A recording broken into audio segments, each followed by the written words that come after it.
through the majority of your opinion throughout this series, which is the biggest question mark going into this game tonight.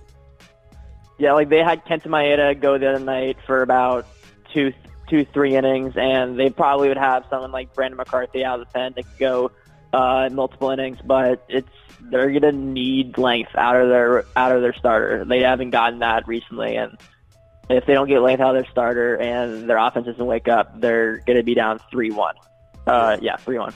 And that's a place where they don't want to be, because Houston at home, that crowd, I think the hurricane happening there, all that stuff factors into momentum. Now, a huge thing that happened yesterday, which breaking news, it just came out a couple of minutes ago. Yuli Gurriel, who avoids the World Series ban, but will be suspended the first 5 games of 2018 for the gesture that he made with the slant eyes. Do you think this is going to create a distraction possibly for the Astros that could work to the Dodgers' advantage? First off, I just want to keep saying that Adam Silver is one of the best commissioners in sports.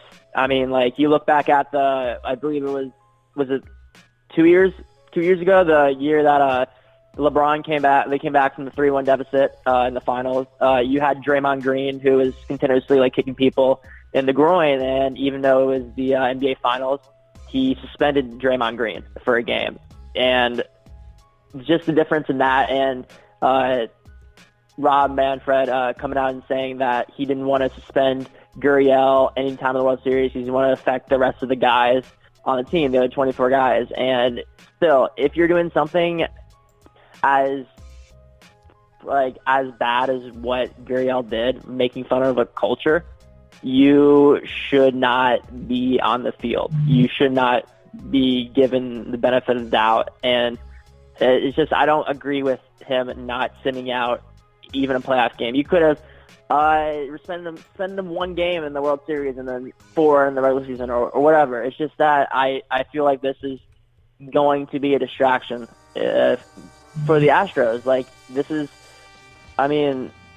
he is a guy that played in Japan, and he was asking a couple days ago for like the support of Japanese fans, and then he goes out and makes fun of one of the better players to come out of Japan. It's just, I just don't respect what he did at all. Yeah, that's something that you don't do, especially in today's time. There's cameras everywhere. Absolutely. There's TVs everywhere.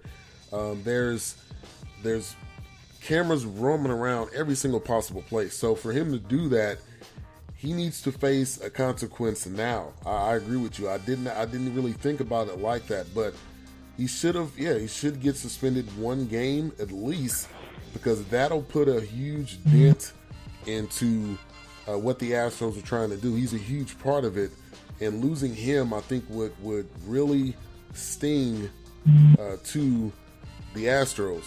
But you look at it where he's going to still be playing. So is there something that the Dodgers can capitalize on if there is a issue in the Astros clubhouse? So that's a huge storyline going in tonight. You also have Charlie Morton, who's going to be starting for the Astros. He was 14-7.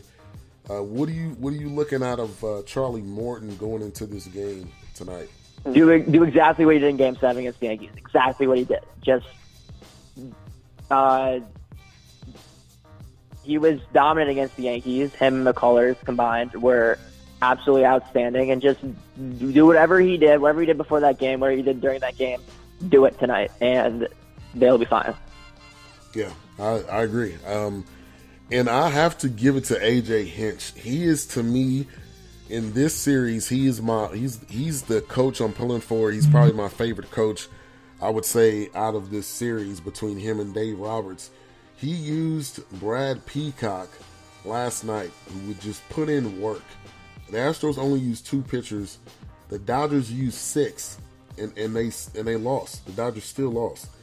But having the faith in his pitchers, to me, that means a lot, because that gives your pitcher, I think, confidence to say, hey, my coach believes in me, so I'm gonna work even harder. I'm gonna push even further, and he only takes the guy out when it's needed. It just feels like Dave Roberts has no system in place. It's just, maybe it's at the 4th or 5th inning is when he's trying to take somebody out. But what's your thoughts on AJ Hinch in kind of his approach this series? I think it's been incredible. I mean, when Ken Giles, when Ken Giles, busy man, was struggling, he's been struggling all postseason. He gave up a couple runs in Game 2, even though they still came out on top. The fact that he's been able to utilize pitchers in a plethora of roles has been outstanding. It's just he's a great game manager. He's doing what he needs to do to get his team to where they have to be, and that's why his team is where they are right now. Yeah, definitely. I think he has probably learned from other coaches he's seen or staffs that he's been on, and I'm impressed. I'm impressed with AJ Hinch. Okay, so what is your prediction on this game? Who do you see winning, Astros or Dodgers? I still think that all the momentum's on the Astros side. They're at home. They've won 2 straight. I mean, if they win tonight, then they'll have a potential clincher at home, and it's just with that fan base and how they have reacted, like how they've all come together throughout everything. I mean, like, as much as you don't necessarily want to get behind the Astros right now because of the whole Gurriel situation, possibly, it's still a good feel-good story. It is. It is. So, breaking news from this week, which I definitely wanted to ask you about. You are a writer. You write for, got my Hardball Scoop, editor-in-chief. Also write MLB for Sporting News and Yankees for Elite Sports NY. Once again, we're talking with Max Wildstein. What is your thoughts on Girardi not coming back to the Yankees? Were you surprised or shocked by this? Surprised? Maybe. Shocked? No. I mean, I would be lying if I said I didn't see this coming. I didn't think that he'd be back regardless of how the season ended. They could have swept through the ALCS and World Series, and I think he still wouldn't have been back. He would have retired. But I mean, it was the way managers are these days.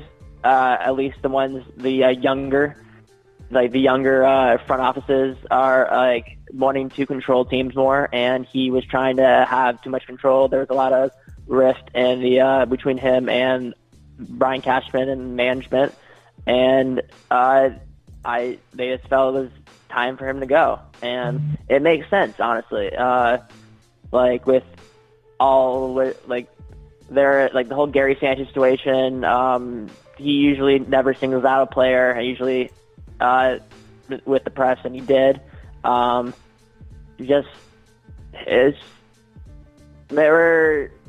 were also people saying that a bunch of the veterans weren't pleased with him. I mean, it makes sense. I guess it was his time to go. He'd been there for 10 years.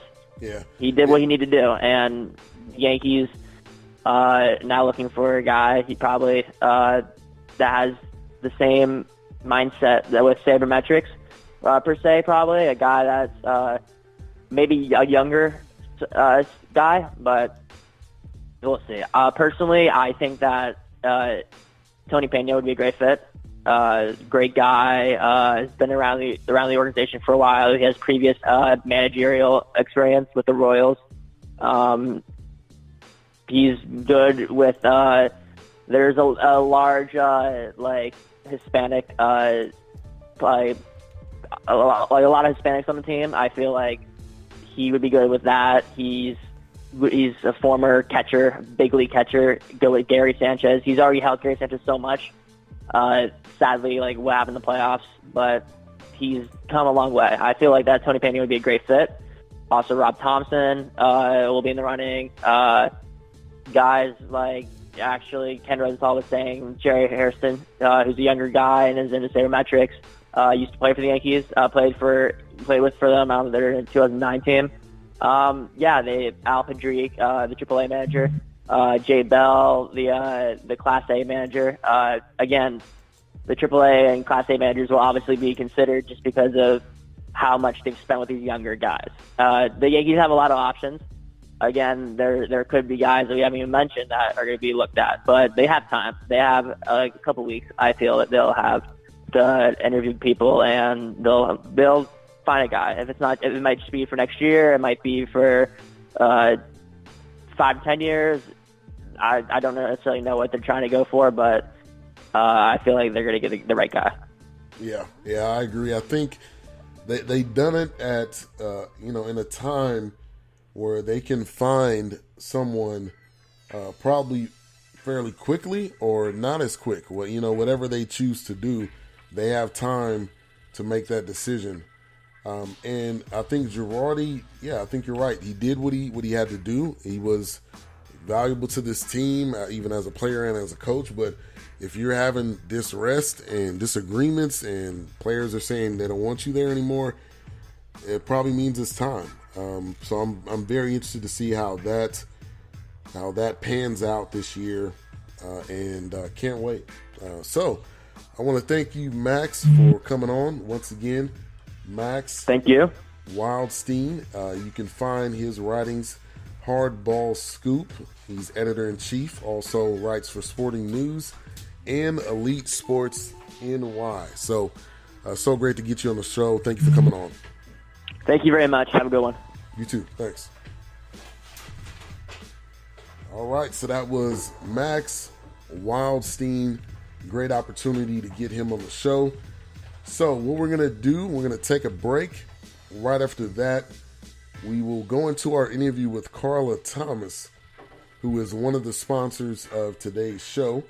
She has a book called The Pain I Endured. Every woman has been there. Every woman has a story. It's available on Amazon, also through her PayPal. So we'll take a break, and then we'll get into that interview with Carla Thomas. Stay tuned. You're tuned into the BS3 Sports Show. Thank you.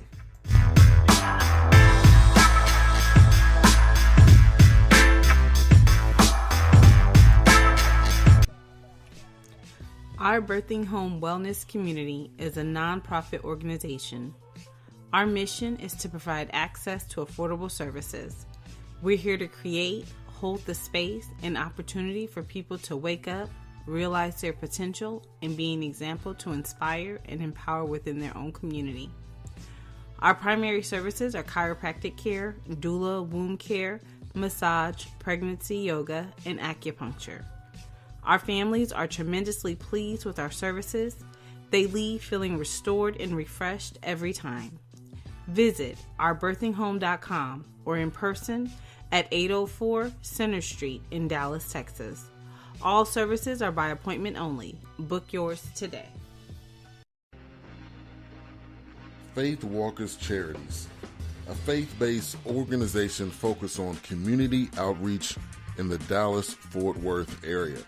Their mission is to provide for those who are in need with a holistic approach while leading them to stability. Faith Walkers Charities was founded by DeAnthony Thompson, Seaver Nickerson, and Chris Rogers, with the vision of being generous and helping out the homeless. There's many ways that you can help with this organization, either by donating through their website, faithwalkerscharities.org, or if you are in the Dallas-Fort Worth area, you can go out in the community and serve with them. So faithwalkerscharities.org. Also, follow them on social media, Faith Walkers Charities. Are you looking for an honest car guy? Somebody that's going to shoot it straight, give you the honest answers, and give you the best deal on the car of your dreams? Check out Shawn Nataneti.